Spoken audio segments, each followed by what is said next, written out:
Yes, well, Salieri did variations on La Follia, and in a more gifted way, I think a bit of those variations because he concentrates on orchestral colors. And that's what happens in your variations, that you have one for just the piano, you have so much colors. You have always a sort of crescendo, or you have everything forte, and it remains there, like a big block, or you do a crescendo with a culmination at the end, and the culmination finishes on the dominant. Yes. Why is this? Is it to put a question mark? Yes, in a way the endings of the variations are like springboards into the next one. So it's like if you're on a diving board, you get to the dominant at the end and then it launches you to the next one. Okay. That's sort of the idea. So that it's like, in a novelist will, at the end of a chapter, they'll put something really exciting. Yes. It makes you turn the page. Yes. So that was the idea, yeah. Yes. But the first act is all in E flat minor. The second act is all in A minor. Why is that planned?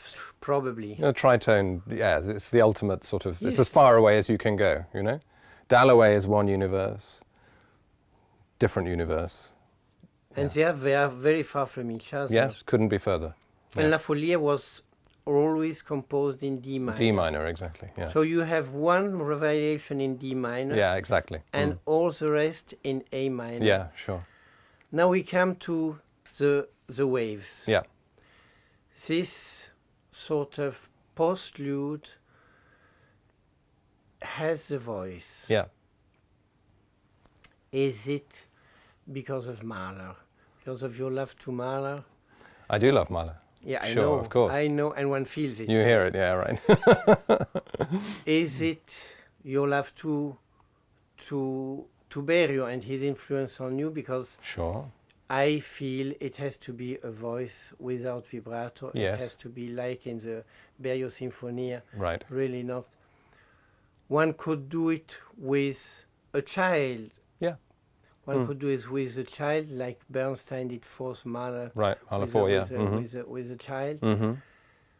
Why this voice suddenly? Yeah. Well, a lot of reasons. I wanted there to be, because the way the waves is made is you have all these wave-like lines, all moving at different tempi. So you have this sense of it's like in cinema when the focus shifts deeper or further forward in a scene. They pull focus and your eye sort of goes into the picture.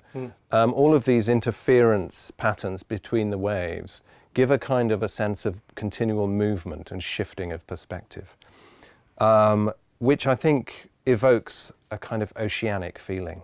And the water imagery is very important in Virginia Woolf. She always seems to return to the image of water as being kind of peaceful, but also a sort of a resting place. She has this in many of her works. So within all of that, I wanted something for us to connect to, a human figure. Surely. A female voice as part of that texture, not on top of it, but as sort of inside it. Somehow gives us a clue for Virginia herself, as being part of this somehow.